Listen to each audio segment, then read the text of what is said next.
穿成恶毒女配的后妈，系统让我阻止女配黑化。后来我把恶毒女配养成了小天使，主角团们纷纷上门。男主一脸委屈，为什么不喜欢我？女主抱着53，放学别走，今天给你补数学。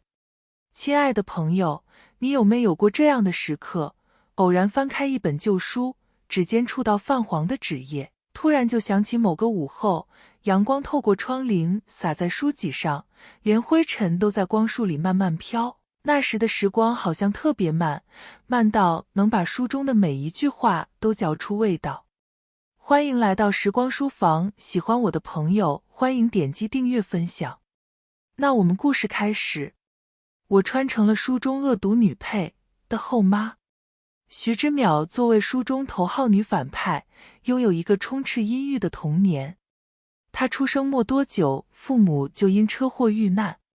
商业巨擘的叔叔徐琛隐瞒真相，将她当作亲生女儿抚养。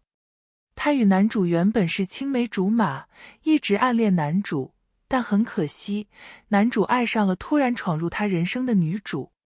女主什么都不做，就有无数人给予她最真挚的爱，只因为她是女主角。徐之淼越来越嫉妒女主，甚至陷害她，为插足男女主恋情坏事做尽，最终导致剧情崩坏。于是我的任务就是回到徐之淼的小时候，阻止他的黑化。我根据原身的记忆，把车开到了徐之淼的学校门口接他放学。广播响起放学铃声，寂静的校园开始躁动，小学生们三五成群地随着人流蜂拥而出。就在我已经做好思想准备和徐之淼互扯头花时，系统响起了提示音，目标人物已出现。我的目光放远又拉近，然后低头。小萝莉乌黑的双眼与我相对，然后又迅速怯怯地低下头。唇红齿白，粉雕玉琢，这也太可爱了。我想狠狠把她抱进怀里使劲撸。我刚伸出魔爪，徐之淼却颤了颤，后退半步躲过了我的手。我尴尬一笑，打开车门，淼淼，我们回家吧。没关系，来日方长，嘿嘿。徐之淼垂着眼睑往车里钻，翻飞的裙摆露出道道被小刀划破的痕迹，大腿上斑驳着道道淤青。我神色一凝，系统，这是怎么回事？不清楚，徐之淼只是一个配角，书中里对他童年细节描写的篇幅不多，细节不到这个程度。我坐进后座，关上车门。小萝莉沉默地低着头，不易察觉地微微颤抖着。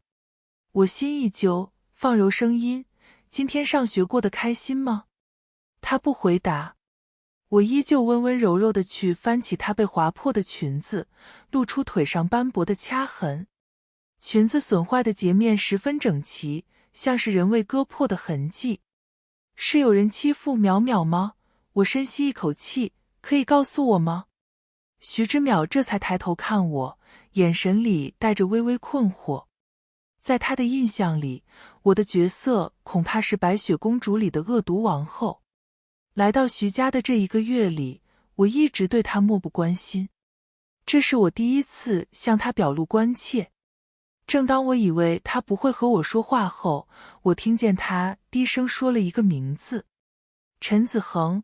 我重复了一遍，并拿出手机放大拍他腿上的各处伤痕。然后他垂着头，你问这个干嘛？顺着他手指的方向，我走向一个正在和其他同学打闹的小男孩。我一把揪起他的耳朵，直奔教师办公室的方向。没过多久，陈子恒的妈妈推门而入。小男孩看见自己的妈妈，像看见了救星。我一松手，他就歇斯底里地哭号着冲进他妈怀里告状。他听说自己儿子欺负了同学，尖叫着直呼不可能。这小女孩身上我看着好端端的，小朋友之间打闹是正常的，倒是你揪我儿子，必须给我个解释。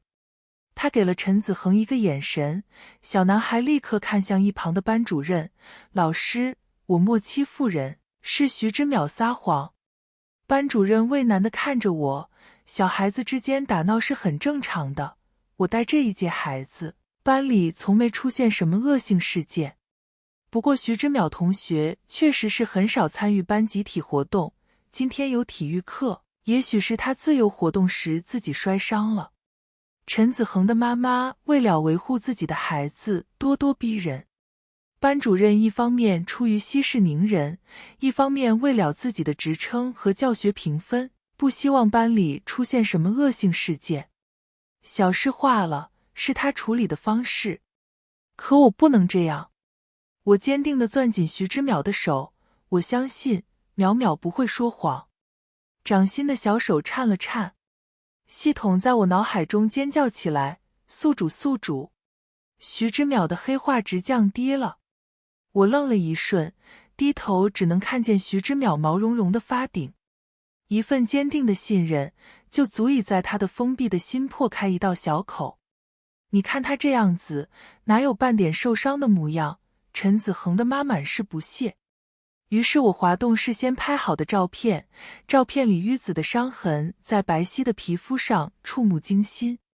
我今天接淼淼放学的时候，看见她的裙摆被美工刀划破了很多道，下面有很多被掐的淤伤。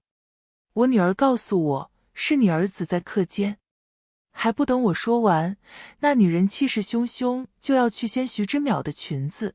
既然你这么说，我倒要看看伤在哪里了。徐之淼毕竟还是个小孩子，吓得大哭。我的脸色瞬间冷下来，迅速地站到徐之淼身前，将他一把推开。陈子恒的妈踉跄着气得尖叫，不可能，肯定是你们陷害我儿子，他要真的受伤了，有本事你让他把裙子掀起来啊，谁知道这照片是不是真的。老师，我莫欺负他。徐之淼最喜欢撒谎了。小男孩满脸无畏地向一旁的班主任告状。一直没吭声的徐之淼哭着说，真的是陈子恒做的，我莫说谎。在这样的环境中，他害怕地去掀自己的裙子，想要自证。我抱住他，拢住他的裙子。我冷着脸，我女儿是受害者，她没有义务在众目睽睽之下通过掀起裙子来证明自己，何况我有证据证明她身上的伤痕。是你心里有鬼吧？陈子恒的妈突然话锋一转，视线从我脸上划过，想起家长们之间那些传闻，轻蔑地笑了下。从前开家长会，徐之淼的妈妈可不长你这样。插足别人婚姻的小三，说的话也值得相信吗？他冷笑着，好一桩谣言扣在我身上，似乎这样就让我无端矮人一等。之前给淼淼开家长会的都是家里的阿姨，你不分青红皂谣我，让我觉得陈子恒会做出这些恶劣事件不是无端的。现在见到了他的妈妈，我算是见识到了原因。陈子恒的妈妈气得面容发黑。至于你相不相信，对我而言不重要。远景信就好了。话音刚落，学校外面就响起警笛的声音。女人尖叫着难以置信，你报警了？我蹲下来把徐之淼抱在怀里，小萝莉看着我的眼睛亮晶晶的，让我心中一片柔软且坚定。我女儿的人身安全受到威胁，报警不是一件很正常的事情吗？班主任也懵了，他刚想说点什么，就被陈子恒的妈妈打断。报警就报警，谎报警情我看你怎么收场。远景同志，您可别听信他的一面之词，做小三的什么话都能说得出来。看吧，我明明已经解释过了，他依旧想要用这种方式让我难堪。所以有些人，他并不想知道真相，只是想重伤对方罢了。一名西装革履的男人在此时推门而入，面容英俊，浑身透着金贵的气质。他冷声看向声音的来源，并走到我身旁。这位是我太太季思然，如果你要继续这样诽谤我的太太，那么我不介意我们之间的纠纷再增添一项。陈子恒的妈妈骤然噤声，惊疑不定地打量着徐琛。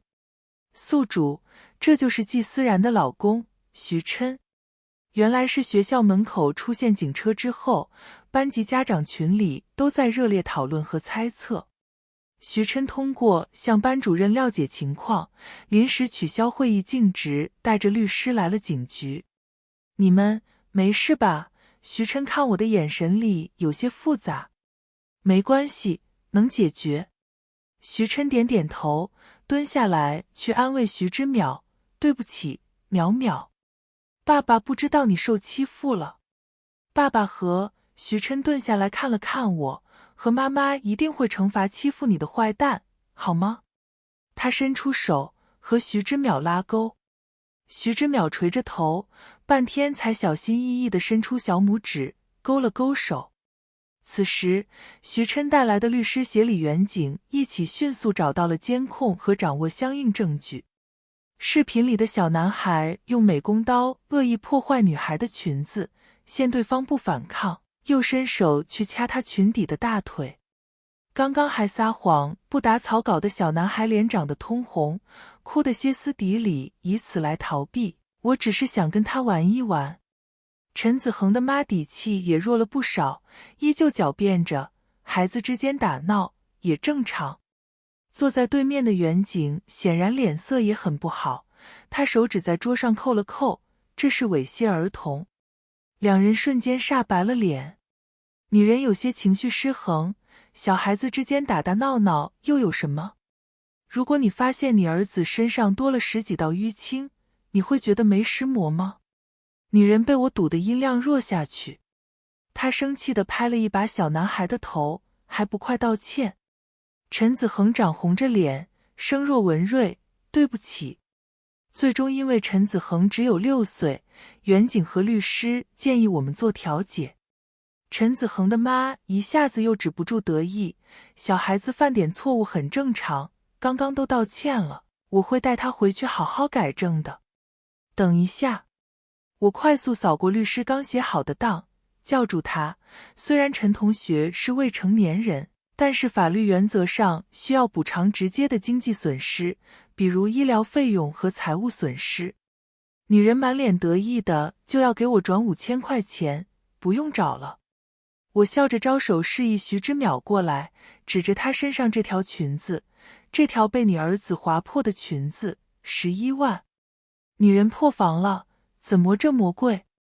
她拿出手机就要淘宝识图，却怎么也找不到。我莞尔一笑，这是我先生在淼淼过生日时在 C 家高定展给她订的裙子，只有这一条。相关材料以及费用证明，我晚点会让律师发给你，请照价赔偿，避免日后不必要的争端。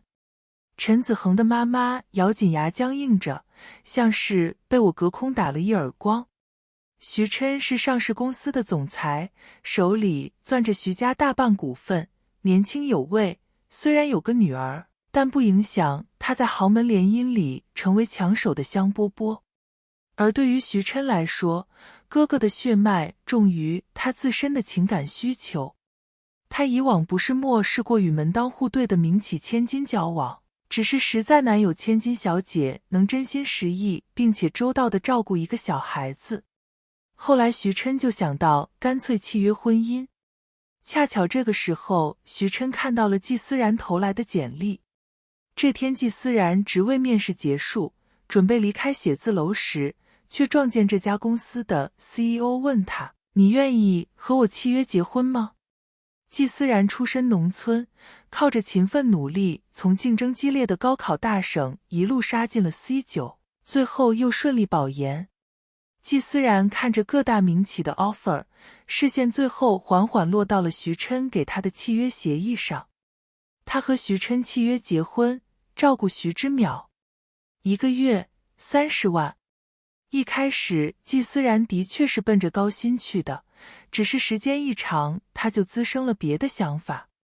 他在外是光鲜的徐太太，可只有他自己知道，徐琛的视线在他身上一刻也不曾停留，唯独只宝贝那个前妻留下的女儿。季思然开始不仅想要钱，还要徐琛的心，而徐琛的冷落让他把怒火发泄到了徐之淼身上。季思然性格的扭曲也逐渐投射到徐之淼身上，他觉得无法让徐琛爱上自己是因为这个孩子的阻拦，于是他不断扑徐之淼，暗中虐待他。徐之淼会走上歧途，可以说和原身有脱离不开的关系。一个接受过高等教育的女性这样做很明显是知错犯错。原身没有职业道德，我有。钱到位，顾客就是上帝。回家后，我先让家庭医生带徐之淼去处理伤口。卧室里只剩下了我和徐琛2个人。他有些疲惫地揉了揉眉心，似乎没想到徐之淼在学校会有这样的遭遇。宿主，徐琛会不会觉得是你没照顾好徐之淼，让你离开徐家啊？这可怎么办？走了任务就失败了啊！这可不行。我神色一凛，在徐琛开口之前先一步认错，抱歉，这1个月是我失职了。原本我认为孩子应该有自己的成长空间，所以过于疏忽了他的成长，以至于他在学校遭到了这样的恶性伤害。如果您追究的话，可以从我这个月的工资里扣。我诚恳认错。扣钱可以，辞退不行。徐琛有些诧异地看向我，他并没有把这件事的过错都归结在我身上的想法，只是此时他没想到我会在这个情境里提到如此冰冷的金钱关系。毕竟往常我都是以徐太太自居，闭口不提契约婚姻这件事。过了好一会，他才将探究的视线从我脸上移开，没事。这不完全是你的错误，没有关注到淼淼的动态，我也有错。是的。徐琛被我呛到，又猛然看向我。我莞尔一笑，虽然我们是契约结婚，由我照顾淼淼的成长，但是孩子的成长只有妈妈并不完整，你身为父亲也需要参与进来。宿主，我们的任务是要阻止徐之淼黑化，要是徐琛参与进来，我们的任务会不会不方便进行？系统的想法是以教条的形式严格给徐之淼灌输真善美的概念，只要他不黑化就好了。可我和冰冷的电脑不一样，我同样看重丰富的情感。教育不是灌输。我看向徐琛，教育的本质是一棵树摇动另一棵树，一朵云推动另一朵云，一个灵魂唤醒另一个灵魂。身为父母，我们的无言之教对孩子的影响是巨大的。你作为淼淼的爸爸，我不希望你缺席。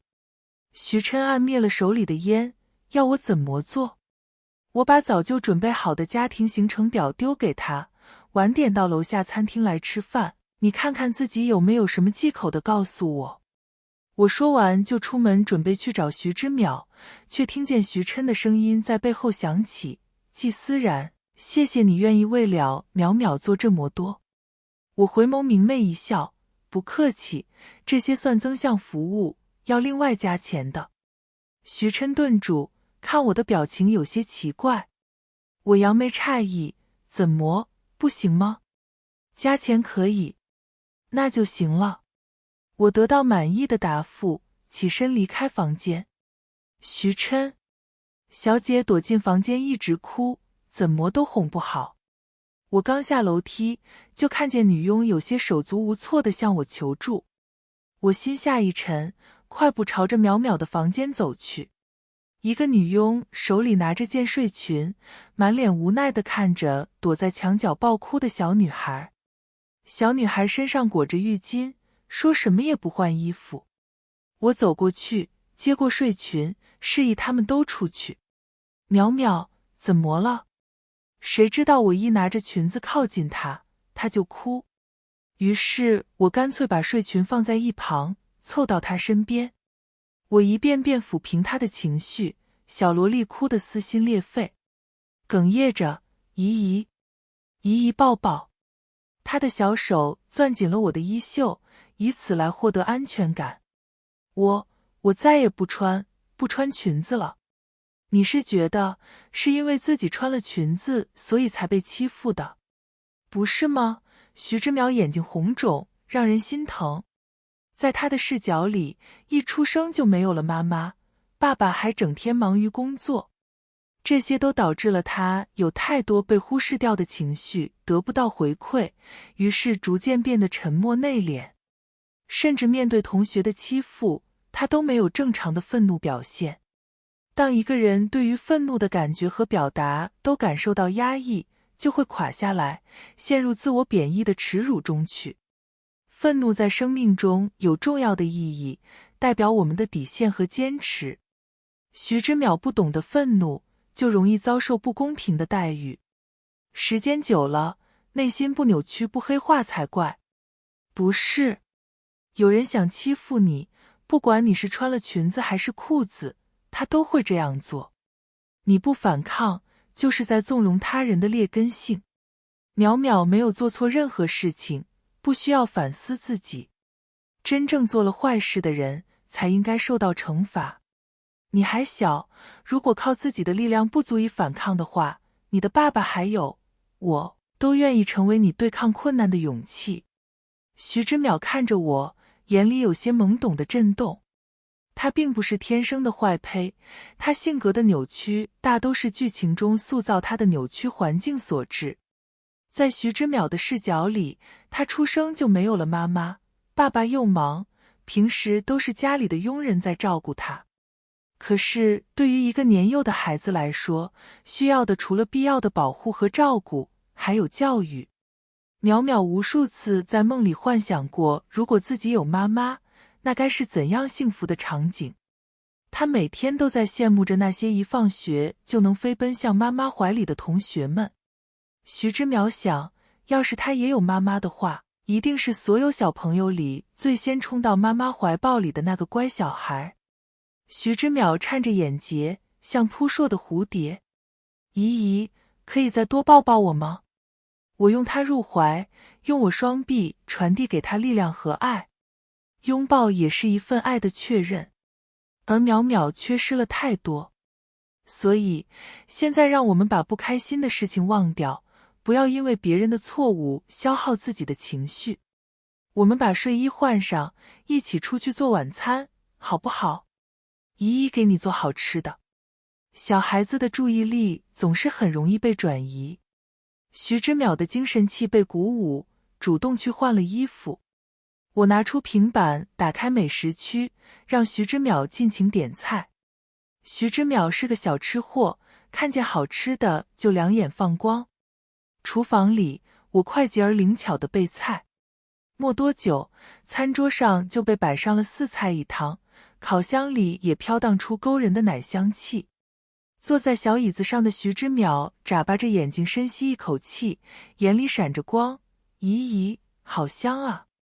我本身是个爱做饭的人，再加上系统加持，厨艺堪比米其林。徐之淼剥了2颗蒜，哒哒哒地跑到我身边，抱住我的大腿。姨姨，可不可以让我先吃一个呀？他伸出一根手指，可怜兮兮地晃着我央求。我不怀好意地蹲下来，你亲我一口，我就给你拿。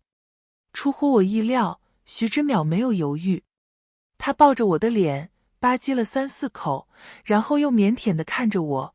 姨姨，我亲了4下，吃4个，好不好？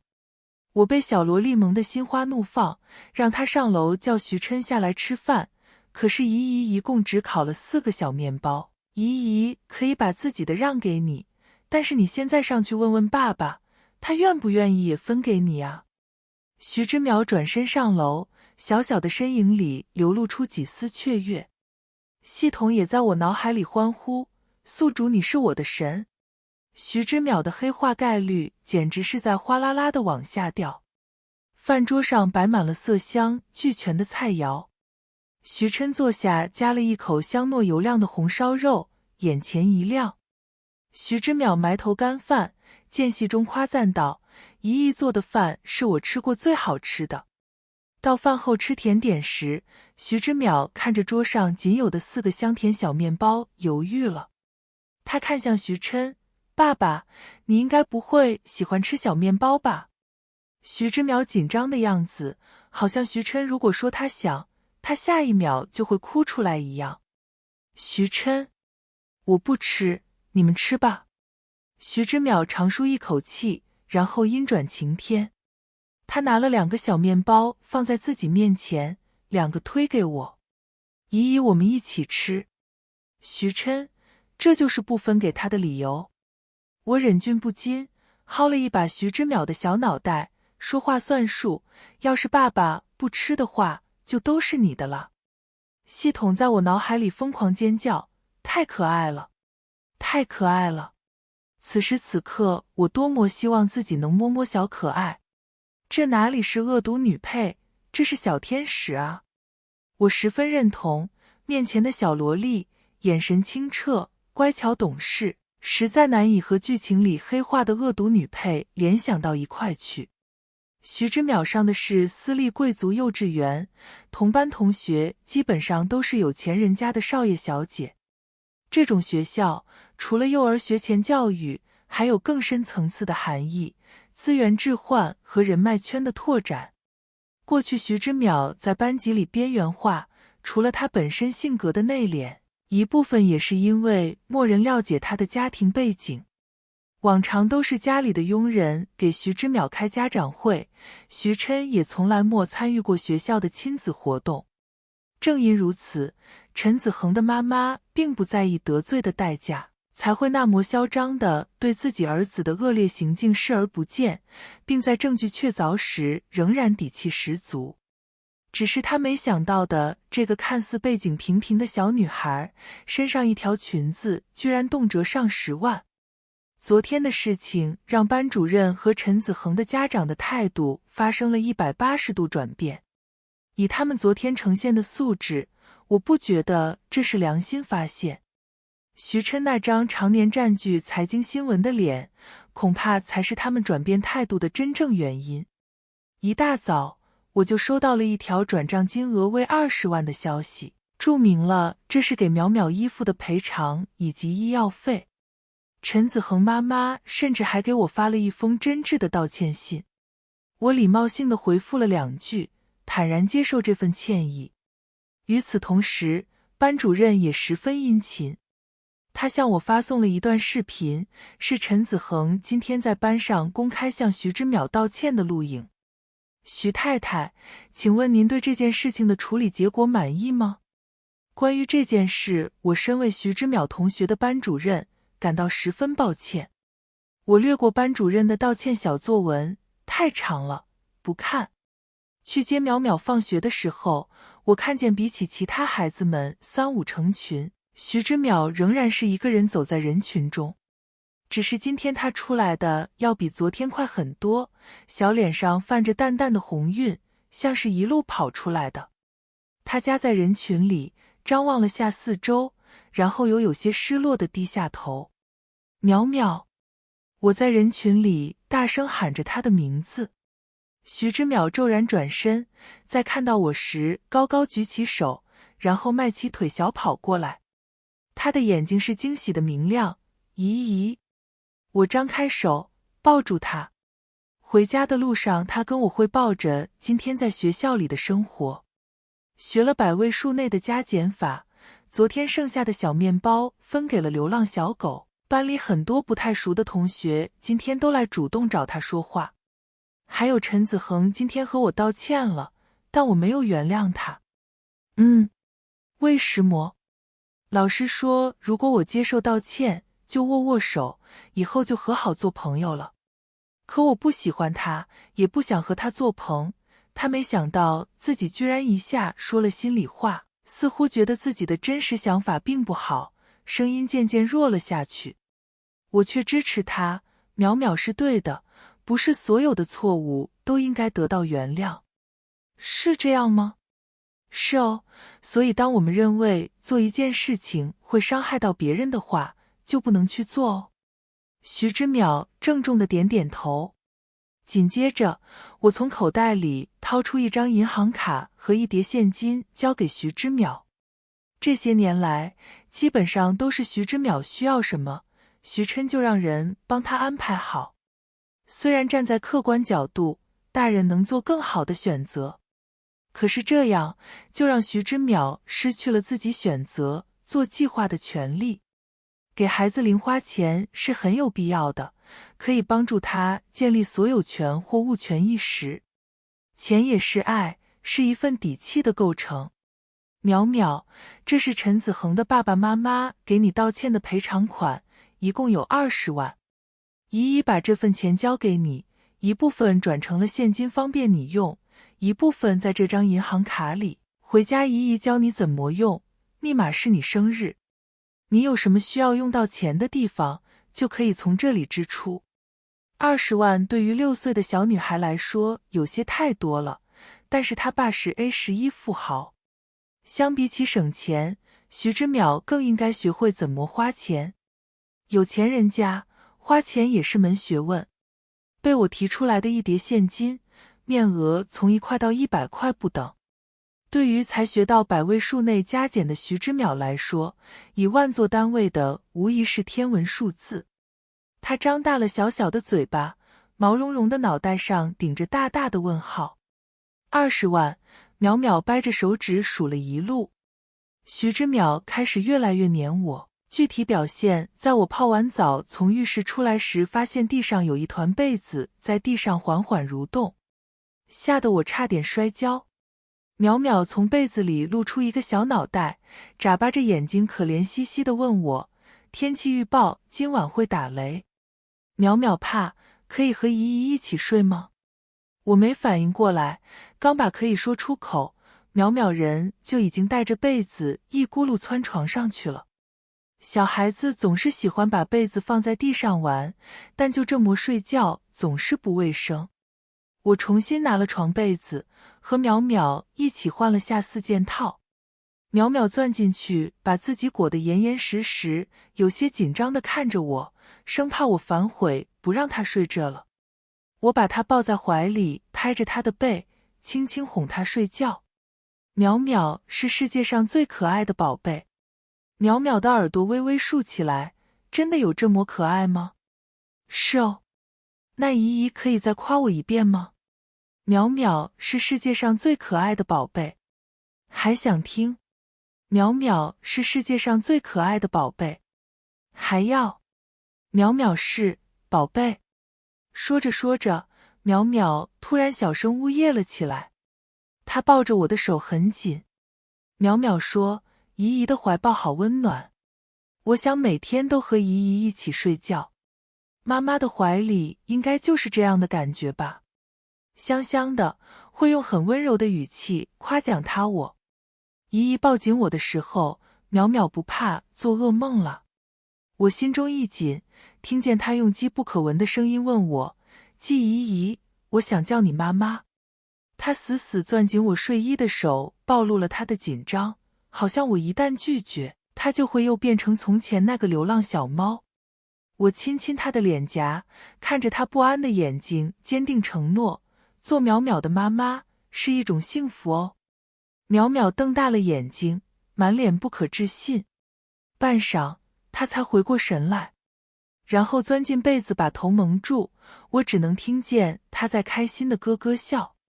等她把脸露出来时，小脸因为缺氧变得十分红润。妈妈，淼淼扑到我身上。妈妈，妈妈，睡觉。一直到第2天，淼淼都还在围着我左一声妈妈，右一声妈妈喊个不停。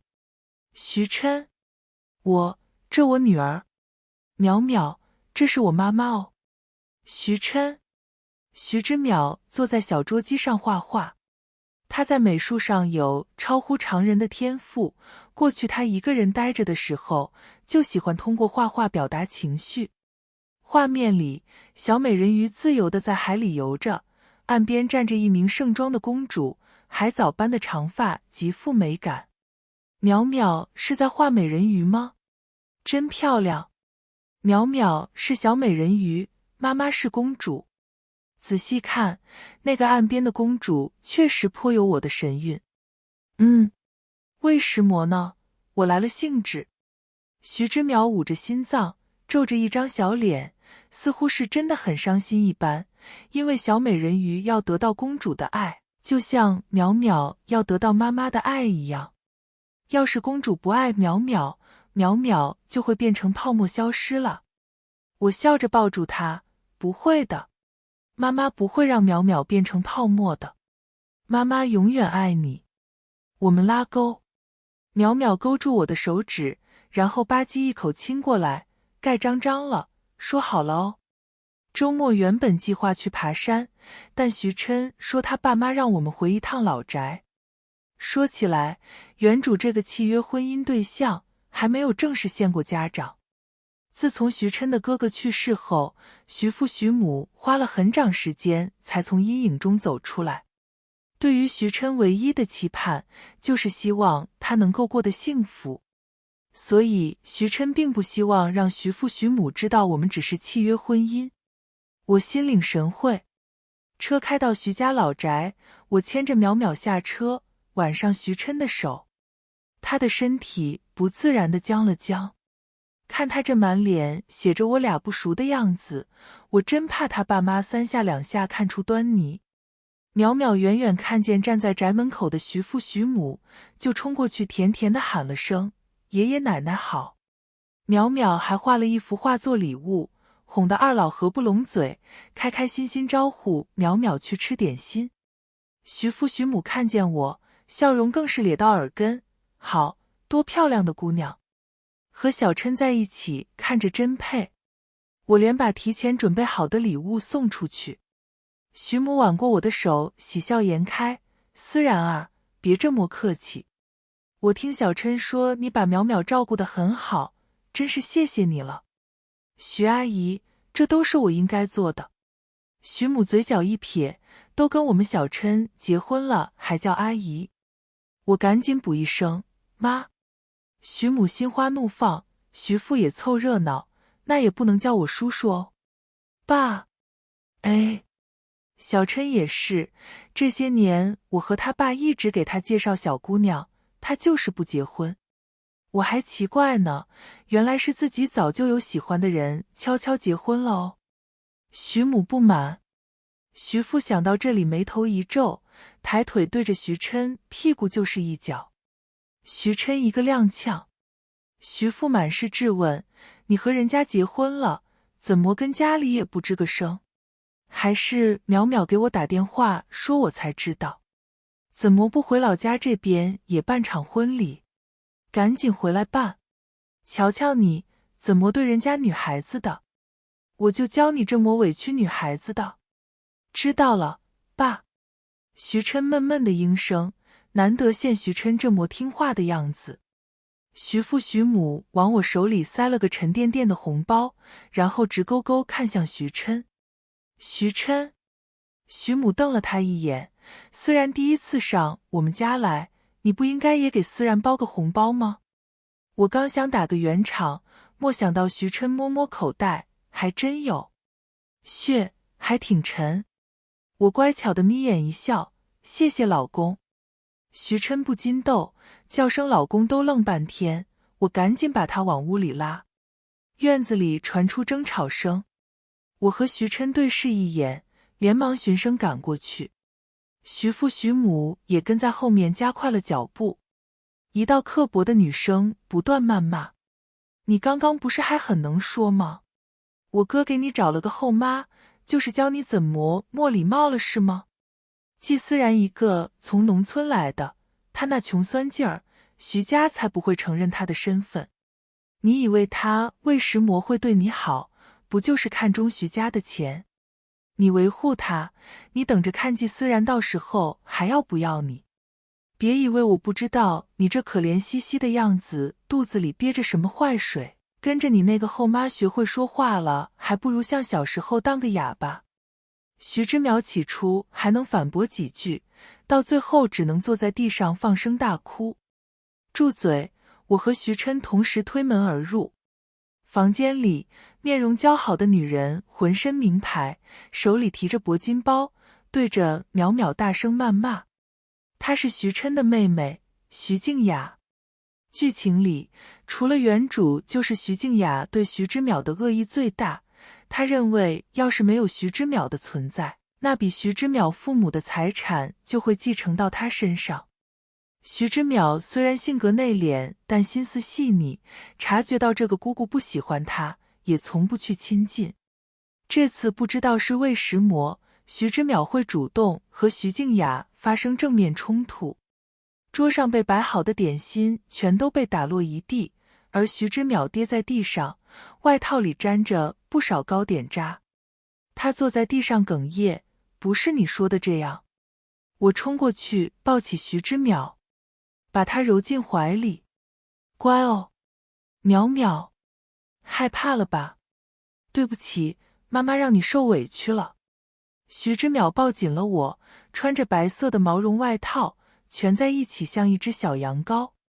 他慢慢平复呼吸，眼里带着我从没见过的慌乱。徐之淼和这个姑姑一直以来关系就不好，姑姑也不是第一次骂他了，可是这次却比以往任何一次都更伤心。他努力向我解释，他刚刚进来吃糕点的时候，听见徐静雅在说我的坏话，就反驳了几句，然后徐静雅不耐烦就推了他。徐静雅本身就是个一点就爆的性子，她看徐之淼不顺眼就爆发了。徐之淼抱着我小声的哭，妈妈，姑姑骗人的，我是好孩子，你不要离开我好不好？我喉间一哽。他难过的不是因为徐静雅骂他，而是徐静雅说我会离开他。系统默默在徐静雅的人物介绍卡上打上小小一行备注：徐静雅，你真该死儿。二老站在一旁，看着徐静雅的脸色青黑不定。我护在徐之淼身前，请你马上和淼淼道歉。道歉？徐静雅似笑非笑，扬手就打了我一个耳光。这个算道歉吗？我的脸偏向一边，徐琛撸着袖子就要来收拾他。徐之淼做事冲过来保护到我面前，淼淼坐在沙发上等妈妈，不要乱跑，好吗？妈妈，淼淼看着我的脸，心疼得直哭。妈妈没事的，你要相信我。徐之淼很想帮忙，可是现在妈妈叫他乖乖坐着，他要做个听话的孩子。安顿好淼淼后，我扭头看着得意洋洋的徐静雅，目光一沉，面无表情地对着徐琛说：“可以帮我开瓶红酒吗？”我接过红酒走过去，毫不犹豫泼到徐静雅身上。徐静雅呆滞了2秒，我借机反手还了她更响亮的一耳光。她爆发尖叫：“贱女人，你在干什么啊？哥，你帮我打回去啊！”徐琛黑着脸嗤笑：“我看你还是莫被揍够。”徐静雅咽了咽口水，往后退到餐桌旁。她不敢和徐琛对着来，于是矛头指向我：“你凭什么在这里？不要以为徐之淼喊你声妈妈就等于进了徐家的门了。像你这样的女人我见太多了，蓄意接近小孩，好山鸡变凤凰是吧？告诉你，不可能。”徐静雅面容扭曲，声音尖锐的能把人耳膜刺穿。她咬着牙，从桌上顺手拿了把餐刀要来捅我。我速度比她更快，冲进厨房拿了把菜刀。你先动手，出了什么事，我也是正当防卫。我的脸上刀光一闪。徐静雅尖叫一声，转身去划拉我的包。她一边畅快地划，一边想看我的心痛的表情。我给他致命一击，这包路边扫2维码送的，你想扒拉随你。徐静雅刚刚有一点没说错，我确实穷，这不刚接了个高薪工作，还没到发薪日吗？我侧身把菜刀捅进他的爱马仕，给他表演了下什么叫有效攻击。徐静雅气得双眼通红，冲过来就要揍我。徐琛撸起袖子站在我面前，他扬起手：“徐静雅，你想我揍你是吗？徐静雅哇的一声，又转身跑到徐父徐母身边，撒泼打滚。爸妈，我不想看见这个女人，让她滚出我们家门。她居然划破了我的包，那可是稀有皮。那个乡下女人懂什么叫稀有皮吗？徐母放下手里的瓜子，走到我身边。我乖巧地用菜刀给她削了个苹果。阿姨，我们年轻人玩游戏呢。徐母笑笑，她牵起我的手，我顿感手腕一沉。翡翠通透细腻，整圈都飘着均匀的绿情底，一看就价值不菲。我有些想拒绝，徐母却态度十分强硬地让我收下。谢谢妈，我只能由衷的感谢。这个翡翠镯成了压死徐静雅最后一根稻草。妈，徐静雅破了音，红着眼眶，你怎么能把这镯子给她了啊？我才是你女儿啊！原来这翡翠镯可遇不可求，是徐母多年前在拍卖会上高价求得，徐静雅一直想要，徐母都没同意。现在徐母居然给了一个外人。徐母冷着脸，你也知道我们是一家人。自从你哥哥去世后，我原本望着你懂事，可你却变本加厉，在外留下一堆烂摊子让小琛收拾，在家欺负淼淼，仗着徐家恣意妄为，你以为我不知道？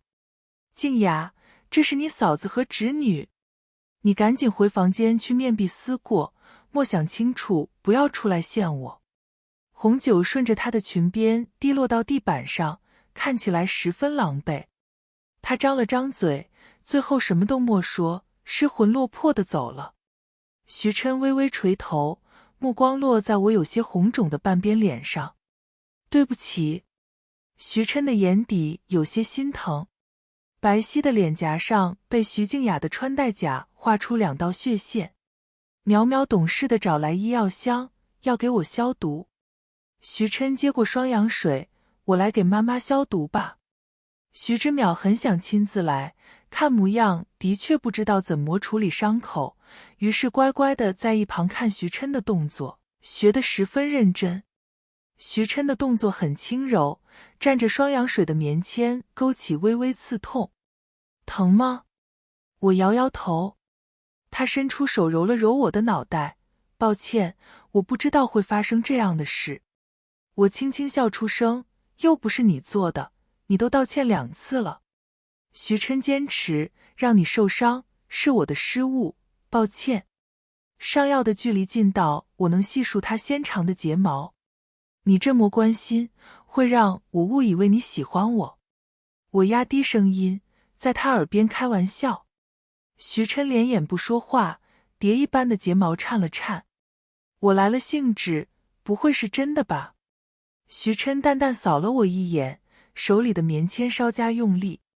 我痛呼出声，疼。坐在一旁的徐父徐母远远望着这一幕，瓜子嗑得更欢了。临了，徐母和徐父分别把我和徐琛拉到房间。徐母挽着我的手，语重心长，小琛工作太忙了，这孩子内心想法多，但不善言辞。淼淼虽然……徐母想到什么，朝我这边靠了靠。她压低声音，丢了个炸弹。思然，你知道淼淼其实是小琛哥哥的孩子吗？我神色一读，虽然我身协系统知道这件事，但原身是不知道的，所以我装作惊讶地呆住。小琛莫告诉你啊，他真是……徐母看着我叹了一口气，把有关淼淼的来龙去脉都告诉了我。淼淼虽然不是小琛亲生的，但一直是小琛一个人照顾，性格上也开始随他。小时候和谁都不讲话，都把我吓坏了。看你把淼淼照顾得这么好，我是真的很感激你。我微微迟疑，妈您不介意我刚才对徐小姐？徐母毫不在意地摆摆手，长叹一口气。静雅被宠坏了，家里人拿她都没办法。以后回老宅多揍揍，不然她这个性格，谁知道以后会成什么样。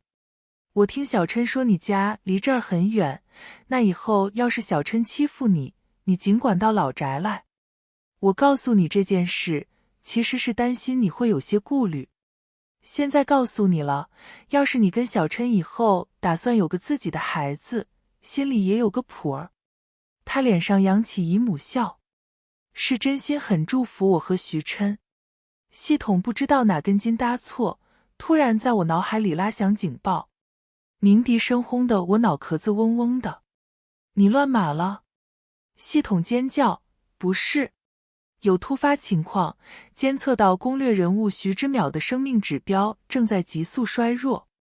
我拔腿就往外跑，徐母在后面喊我的名字，但我却没有时间去解释。徐之淼已经不在客厅里了。一边下楼我一边强制自己冷静。淼淼在哪里？系统的页面在关键时刻卡顿，太久没维修了，有点失灵了。我一句脏话没忍住，之前那么多的经验值去哪儿了？都够你升级到无敌至尊版了，这任务做这么顺，你是不是得意忘形了？系统哆嗦的修复系统，在泳池。在泳池。我不熟悉徐家老宅的布局，系统又在关键时刻掉链子。我随手抓住管家，问他泳池的方位。顺着他手指的方向，我连忙往院子冲，远望过去，泳池表面平静无波。我咬牙切齿，淼淼最好在这下面，不然回来我就把你卸载。看着淼淼的生命体征急速衰弱，我连衣服也没来得及脱，纵身跃入水池中。一抹鹅黄色吸引了我的视线，是淼淼今天穿着的裙子没错。我迅速游过去，抱起她，将她小小的身体拖住往水面送。爬出来时，我抱着淼淼迅速做控水处理，并施行急救措施。看着淼淼的生命体征逐步趋于稳定，我才舒了一口气。就在我站起来时准备叫人时，却不料被水渍滑倒，头磕地砖，身体坠入泳池里。真是抓马。失去意识前，我好像看见了徐琛的脸，前所未见的慌乱。宿主死亡，按道理我应该会直接脱离世界，但徐琛很给力，关键时刻又把我救了回来。我和系统一起坐在操控室里，幻化作小猫样子的系统递给了我一桶爆米花，吃吗？我抓了一把爆米花，吃得津津有味。面前的巨大显示幕里，清晰地显示着任务世界正在发生的情景。我一脸麻木，所以之前那些世界传的经验值都拿去换了这套杜比影院。系统抖着尾巴，假装没听见。我拎起他的脖子，你还真以为你是猫啊？系统叽哇大叫，指着荧幕，宿主快看，徐琛他亲你。我手一滑，就让系统跑了。荧幕里，徐琛的脸色格外凝重。他将我从水池里救出，迅速开始交替做人工呼吸和心肺复苏。间隙中，他嘶吼着让管家快去拿 AED。徐琛半跪在地上，解开我的上衣，将贴片按在我的身上，他的手止不住的颤抖，一遍又一遍喊着我的名字。系统摇着尾巴，站在高处起哄，呦呦呦呦呦呦呦呦呦呦呦。他神色暧昧，宿主，你要恋爱了。我回眸冷飕飕地看了他一眼，系统立刻噤声。徐之淼一醒就哭着要陷我，怎么也拦不住。看到我躺在床上昏迷不醒，更是放声大哭，谁哄都不管用。水亮的眼睛肿成了核桃，他张开手抱着我，但又怕会压着我，动作格外小心翼翼。他哭累了，就把头靠在我枕边一起睡，嘴里轻声嘟囔：妈妈别走，妈妈别变成泡沫。淼淼好想你。妈妈，你骗人，你和淼淼盖章了，你说过不会离开我。妈妈，爸爸说你的头磕到了石头上，睡着了还会疼吗？要是睡着就不疼了，那妈妈就晚一点醒，等不疼，再睁眼看看我呀。淼淼抱抱妈妈，再抱一下，抱抱，就不疼了。我心一揪，鼻尖泛起阵阵酸意。脱离身体后，再进入需要家在城市，系统这败家子被忽悠着，把之前世界积攒的经验值换成了一套杜比影院。现在城市因为没经验升级，慢得像是活在2G 年代。除了徐之淼，徐琛一回到家也会时常坐到我的床边，盯着昏迷的我发呆。徐父徐母隔三差五的来探望，请来看诊的医生也跟着换了好几批，就是没有一个可以说出病因的。生命体征平稳，但不知道出于什么原因无法苏醒。一个医生说我也许会变成植物人，气得徐之淼哭着骂他骗子。短短几日，徐琛的脸上尽显疲态。每天早上，徐之淼都会亲亲还在昏迷的我。妈妈公主，你什么时候醒呀？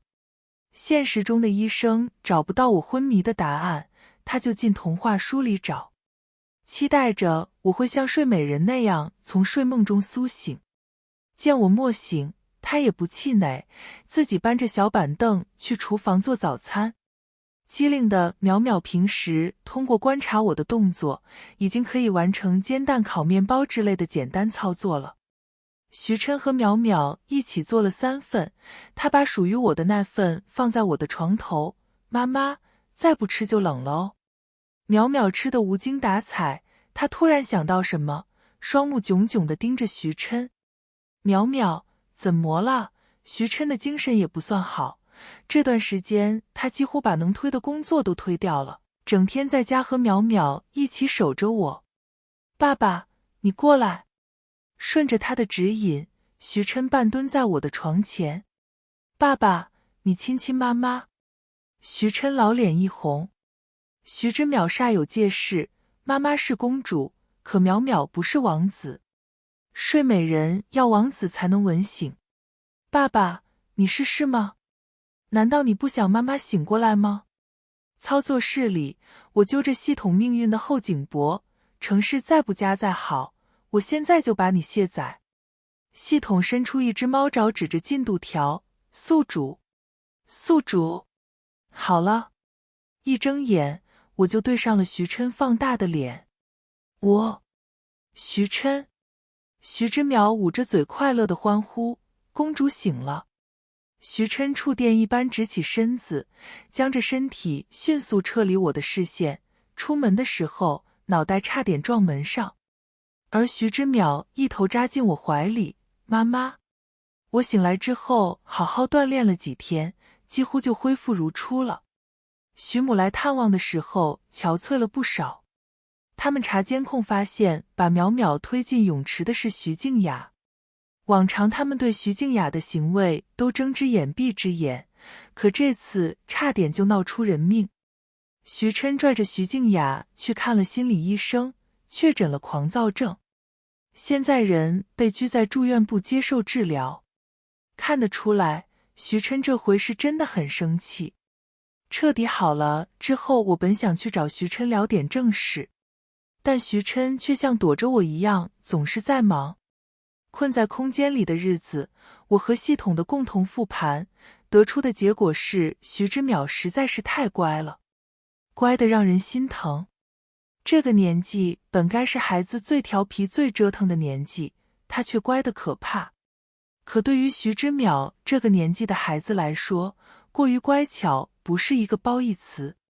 一连好几天都碰不上徐琛有空闲的时候，我干脆在他居家办公的时候找他。工作是做不完的，整点重要的。我拉开椅子，在徐琛对面坐下，不知道是不是我看错了。他给我一种少男怀春的错觉。我素着脸讲重点。我觉得淼淼的情绪表达受到了一些限制。比如淼淼在受到不公平对待时不会反抗，在被徐静雅大声呵斥后也只敢小声呜咽。淼淼对我的态度温顺到近乎可以用讨好这个字眼来形容。我明白淼淼的想法，她极度渴望妈妈的陪伴，但却因为长时间缺乏这份爱，变得十分害怕失去。因此他在我面前表现出极力乖巧可爱，似乎只要做一个乖小孩，妈妈就不会离开了。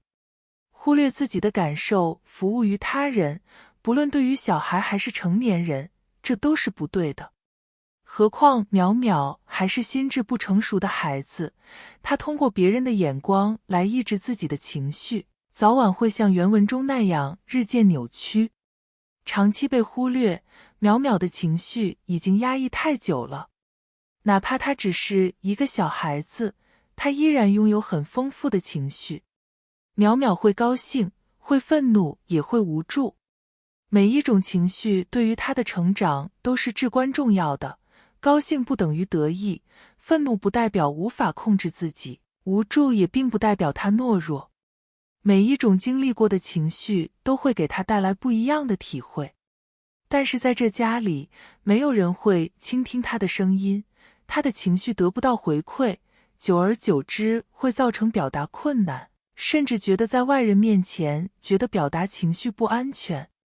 徐琛从来没有想过这些，直至此时被我点出，才倍感愧疚，陷入深思。我直说重点，你是淼淼的父亲，在他的心里也有至关重要的地位，请你多听听他的声音。也许你没意识到，但你的忽略对于他来说就是一种不尊重。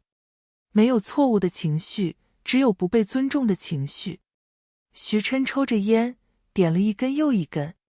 他起身去酒柜里挑了一瓶龙舌兰，或许这是霸总怀疑人生的一种方式。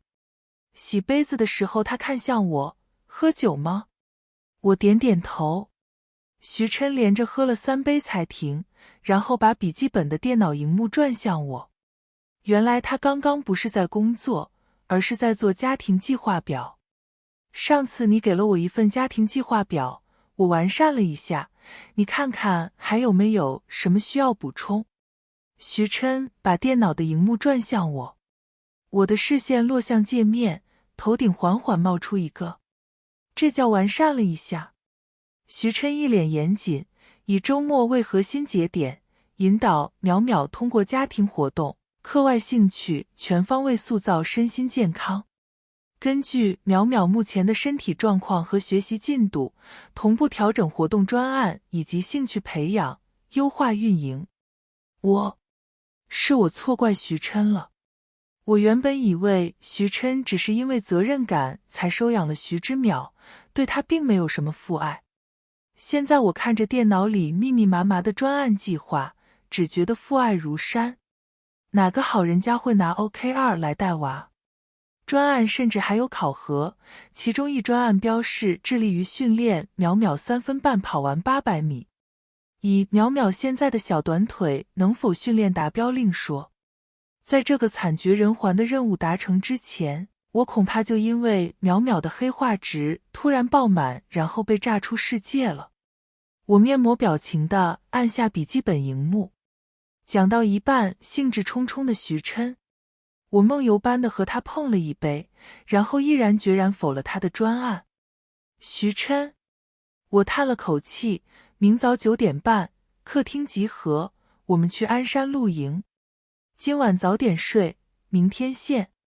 走到门口时，我突然转头对着每天和高定西装焊死的徐琛嘱咐道，对了，明天不要穿西装，运动装，明白吗？第二天还没到9点半，徐之淼就吃完早餐，坐在客厅乖乖等我了。徐琛则坐在他旁边陪他看汪汪队。父慈女乖，很不错。徐琛换了一身运动套装，我差点没认出来。黑色冲锋衣不愧是男人最好的医美，徐琛一下子重返青春，看着像个还在上学的清澈男大学生。还真别说，挺嫩，只是他那双好看的桃花眼下隐隐泛青，看着像没睡好。宿主，我怀疑徐琛想了一晚上你为石魔会否掉他的专案，因为我并不喜欢把生命放进条条框框里。我们没有严谨的计划，才可以处处发现变化。我们注视烟火，踏草看海，太阳一路焰烧到天边，看那无休止的黄昏，看蒲公英如何奔向自由，看黑暗如何迎接曙光。徐之淼在草垛里打滚，徐琛的眼睛也熠熠生光。他说：“我承认，你的方案的确比我好。”徐之淼也在这个过程中一步步敞开心扉。看见松鼠在林间跳跃会感动惊奇，被陌生的小朋友扔了泥巴会追着教训回去，吃到最喜欢的炼乳夹心小面包会幸福的笑。因为有了丰富的生活和正向的情感回馈，徐之淼开始有了新朋友，也找到了自己的兴趣爱好，一切都在良好的推进。直到徐之淼向我介绍自己的新朋友，我抽了抽嘴角。徐之淼推了推自己身旁的小正太，对方唯命是从，俨然小弟模样。唯一不好的是，这小正太叫裴明，也就是书中的男主角。剧情中，徐之淼本应该等到上小学才会遇见裴明，可谁知道，自从上次踏青，正好碰见裴明一家。他往淼淼身上扔泥巴，结果被淼淼追着打。裴明还没被打过，两人打着打着，莫名其妙就成了朋友。我有些头疼，莫想到会因此提前遇见男主。不过这也不算是坏事，毕竟眼皮子底下盯着，可以随时根据变化制定计划。原书中是淼淼从小就暗恋裴明，裴明只把他当朋友。可我看现在这裴明眼珠子都要粘在淼淼身上的架势。哦血！先动心的人成了你小子。徐琛知道后黑着脸把裴明扔了出去，以淼淼要为考全市最好的小学做准备，拒绝裴明隔三差五上门玩。再过段时间，假期结束，淼淼就要上小学了。我和徐琛准备带淼淼去商场逛逛，我先带着淼淼在儿童区玩了一圈，然后去买了文具和一些读本。看着时间还早，徐琛提议再去买点衣服。各大专柜的 SA 一看到徐琛，就暗戳戳把我们往 VIP 室拉。原本我只是想随便买2件春天穿的衣服，但在淼淼、徐琛和 SA 的一声声赞美中，逐渐迷失自我。徐琛去刷卡时，我才发现买的衣服都够穿1个季度了。除此之外， SA 还很贴心地帮我们搭配了几套家庭装。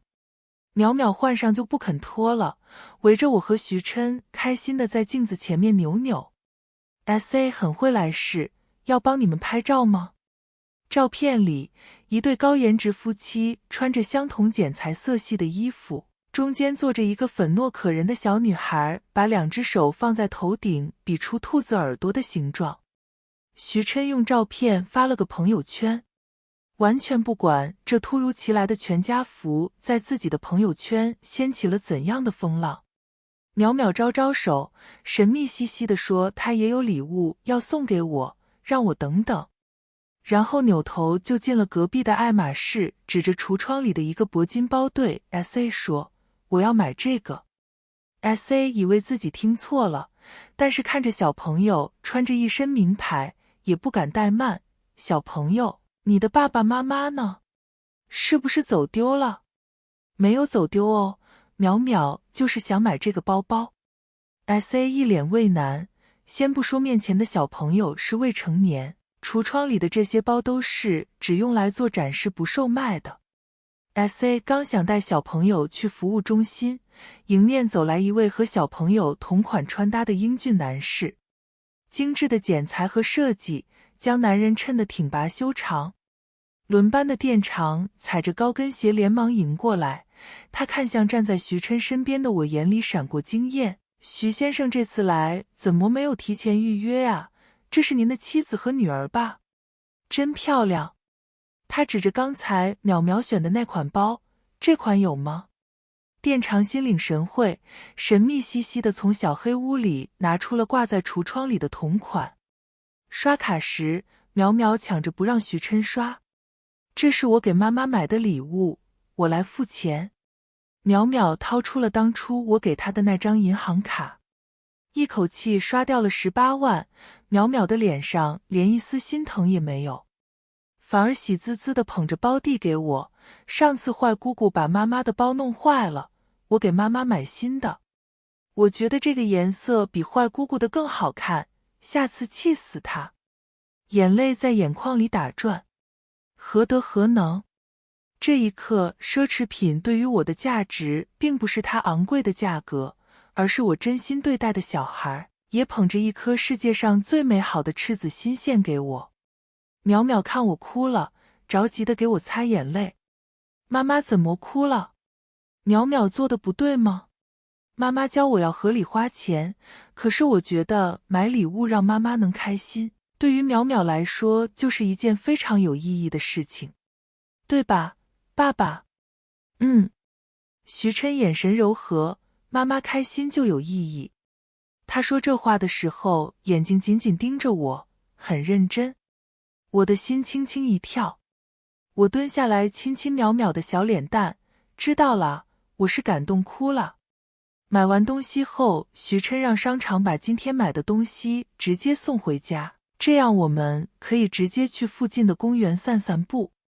目光里，淼淼的眼睛亮晶晶的，她歪着头甜甜的笑。妈妈真的喜欢淼淼的礼物吗？很喜欢哦。太好了，淼淼也很开心。我蹲下身，整理她被风吹乱的头发。她晃着我的手撒娇，另一只手指向公园门口的一个摊位。那今天可爱的淼淼可以要一个棉花糖吗？当然可以。淼淼斜杠斜杠斜杠，系统被萌到，强烈要求我买2个。于是淼淼星号斜杠斜杠斜杠斜杠斜杠斜杠星号 Q。他双手举着棉花糖，在风里蹦蹦跳跳。我和徐琛在后面慢慢走，影子越来越长，在日落里交叠。到了小学报道那天，分班名册上，裴明的名字也赫然在列。徐琛的脸黑得不能再黑了。当晚对着落地窗沉默地干了一整瓶龙舌兰。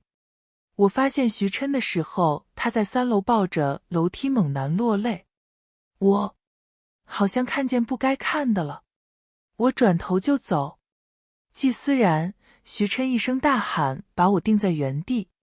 我心跳得飞快，让我撞见他大晚上在这哭，以后见面多尴尬啊！我脑子一转，伸手揉了揉眼睛。啊，刘叔今天怎么没关窗户？沙子吹到眼睛里好疼，怎么都看不见了。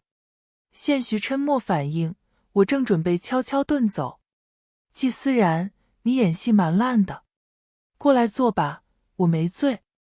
我认命地坐在他身边，拿过旁边剩了半瓶的酒的喝了一口。徐琛瞥了一眼我手里的酒，又默默移开视线，悄悄红了耳尖。等我再看时，他又俨然一副伤感之色。我拍拍他的肩，语重心长地开解他。小孩子这个年龄，懵懂的情感是很美好的。现在有点好感，长大了可不一定。小正太长大了就变成大猪蹄子了，淼淼看不上他的。徐琛看着我，长叹一口气，看着好像也不是因为淼淼的事情这么伤心，徐琛的公司也没有破产的消息，那伤心什么呢？借酒消愁。你受情伤了？徐琛目光闪烁，我八卦心起，谁能伤你啊？你一口酒卡在喉间，差点把我呛个半死。系统兴奋，呦呦呦呦呦呦呦呦呦呦呦，我的声音有些颤抖。你喜欢我？徐琛不知道从哪儿变出一堆奥利奥。家庭活动的时候，我们也经常玩这个游戏，把芥末随机加进奥利奥的夹心里，吃到芥末的扣分，没吃到的幸运儿加分。如果我们都没有吃到带芥末的奥利奥，我就告诉你。换言之，要是我们都吃到，或者其中有人吃到带芥末的，他就要跟我卖关子了。我勾唇一笑，大方地伸手在面前的饼干里任意挑了一个吃下。没有芥末。徐琛也随后挑了一个，他慢慢咀嚼着，看着我的神色里染上几分暖意。没有芥末。徐琛慢慢靠近我，知道瞳孔能倒映出彼此的脸。他喝了半瓶酒，龙舌兰干裂的酒气时不时窜入我的鼻尖，提醒我好像要开恋爱副本了。其实第一次见你那会儿，对你的印象不算太深刻。可是后来，我想不出到底是从哪一天开始出现了偏差。我觉得我和你之间的羁绊，已经不仅仅只是冰冷的契约关系了。虽然我们的协议本来不该有什么私人感情，但我的认知也告诉我，遇见喜欢的人要去追。这个藏在我心里的答案，我忍不住想告诉你。他转过来，眼里火光跃动。我喜欢你。这是一个超越了我人生的时刻，你是我最不计后果的一桩生意。我望向他深不见底的眼睛和酒气熏红的眼尾，呼吸声，窗外的风声，心跳声。1分钟像过去了漫长的1个世纪。我说，徐琛，你清醒吗？他眼底的某些情绪突然翻涌，然后靠近我，轻柔不可抗拒的吻，给我答案。他的吻里除了龙舌兰的清冽，还有一丝淡淡的芥末味。我想起来，游戏的规则还有一条，吃到芥末的人如果能憋住瞒过了其他人，也算胜利。我没有戳穿他，而是加深这个吻，因为我没有理由讨厌徐琛，也没有理由不在某个瞬间心动。徐琛那天晚上果然不清醒，第二天早上起来就忘了大半。他红着脸盯了我一上午，他当初直言裴明不稳重，现在笑得还不如一个7岁小孩。我真亲你了吗？可我忘了。能再亲一下吗？思然，你去哪儿啊？徐琛跟上来，硬说要带我去个地方。他郑重地为我拉开副驾，以后这里就是季思然的专属座位。徐琛侧身拉开我座位前的抽屉，这里面给你准备了些东西，防晒、墨镜，还有几支口红，色号是我在小红书挑的，你看喜不喜欢？不合适的话，我们一会再去买一点。我惊讶地看着他，抽屉里除了这些，从皮筋、发夹到卫生巾，女生一般包里常备的东西都很齐全。真心的喜欢和在意，就是可以让徐琛这样看似淡漠的人都为你展露出事无巨细的体贴。我笑了笑，飞快地亲了下徐琛的脸。车开得很慢，窗外的风吹进来，从我的发梢吹红他的耳尖。等红灯的空隙，我忍不住问，我们到底去哪儿？徐琛凑过来，去民政局结婚。我深吸一口气，冷静道，掉头回家。徐琛捏着方向盘的手僵了僵，我好像听见了他心碎成18000片的声音。我无奈地叹了口气，我是说回家拿户口本。徐琛靠边停车。徐琛专注地看着我，面上难掩喜色，你真的愿意？我能说不愿意吗？不行。他靠近我，亲吻我。风起袭来，暗香涌动，他莫说有我爱你，只从唇角吻到我的耳边，告诉我起风了。番外，淼淼上小学后，我通过系统了解女主白若涵此时的人生轨迹。她的家庭背景和原身很像，都是大山里走出来的孩子。不同的是，她是女主，相比起原身充当恶毒后妈的角色，她的人设很好，坚韧、努力、积极。在开始正文剧情之前，她的命运也十分坎坷。一次又一次的难关莫能将她击败，反而让她蜕变得更加温柔坚毅。白若涵的爸爸早亡，妈妈一个人含辛茹苦地带她，为了凑齐学费送白若涵上学，去山里采菌子卖钱，不慎坠亡。我想拉她一把，我垂下眼睑，决定资助女主上学，化名四季。小朋友，放心读书吧，唯有知识不可赦解。那天我和徐琛还是没能领成结婚证，拿了户口本到民政局门口，才发现今天周末不上班。徐琛咬着被子想了一晚上，也没明白民政局为什么不24小时营业。办婚礼那天，淼淼和裴明在前面做花童，原生的父母和徐父徐母站在台上，看着我们热泪盈眶。在来宾的掌声中，我们拥吻。系统用杜比影院及时看着婚礼，感动的嚎啕大哭，实在让我出戏。徐琛不满地吻在我的眼睛上，怎么走神了？于是我加倍热烈的回应，世界在此刻寂静无声。我们屏住呼吸，只为了去倾听此刻彼此的心跳。永恒变得寡淡无味，不如我们拥吻的3分钟。我纵容自己的爱无限生长，心就不会生锈。即便结了婚，徐琛还是觉得很不开心，但他不想说原因，因为他吃淼淼的醋了。为什么老婆总是关心淼淼大于他？为什么今晚淼淼又要和老婆一起睡啊？他已经是个成熟的小学生，应该学会自己睡觉了。我顺利完成了任务，淼淼不再是原文里那个阴郁扭曲的女孩，出落成了明艳大方的少女。唯一和剧情中不变的是，成绩一如既往的稀烂，但好在美术天分高。裴明也背离原剧情，从小学开始一路追淼淼，追到了高中。淼淼每次都坚定地用她想考央美言辞拒绝裴明的追求。我看着淼淼怎么努力也只能考到28的卷子，长叹一口气，心中已经开始想到时候淼淼落榜了，我该怎么安慰。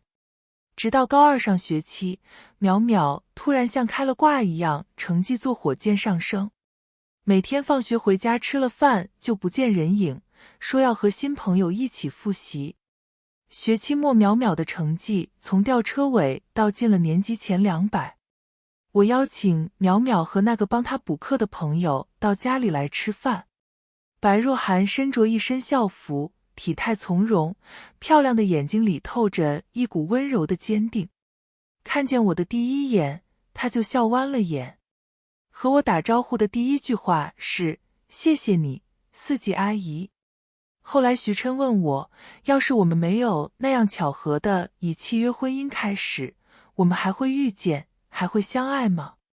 我坚定地说会。一个人身上的特质会反反复复使我在不同的时空里爱上相同的人。徐琛跟我说他觉得这一辈子太短。我半开玩笑地告诉他，即便下辈子他去了不同的时刻，我也能找到他。徐琛很信我说的话，我说什么他信什么，我也超爱他这点。你要怎么找到我？宇宙使我们相遇。一封给淼淼的信，致18岁的淼淼。淼淼，生日快乐！今天是你人生的重要时刻，你将奔向更广大更明亮的世界去了。作为你的父母，我们存在的意义不仅仅是给予你舒适而丰裕的生活，而是当你想到我们的时候，内心会充满力量，或感到温暖，从而拥有克服困难的勇气和能力，以此获得人生真正的乐趣和自由。爸爸妈妈是你画卷的一角，剩下的部分还有无限可能。当然，你去面对这个世界也会碰到荆棘，发现它可能没有你想的那样美好。作为一个女孩子，妈妈希望你勇敢地去探寻世界的美丽，里面可能会夹杂想让你示弱的声音。女孩子出去闯什么呢？女孩子不要太强势，要学会示弱，温顺一点会更好。女孩子不需要那么努力，一些声音会诱惑你向下，但妈妈希望你能勇敢地坚定自己的路。在你遇到困难的时候，我会不厌其烦地告诉你，不要害怕，你永远有个可以充电的地方，回到我身边。我会守候你，等你随时回家吃炼乳夹心的小面包。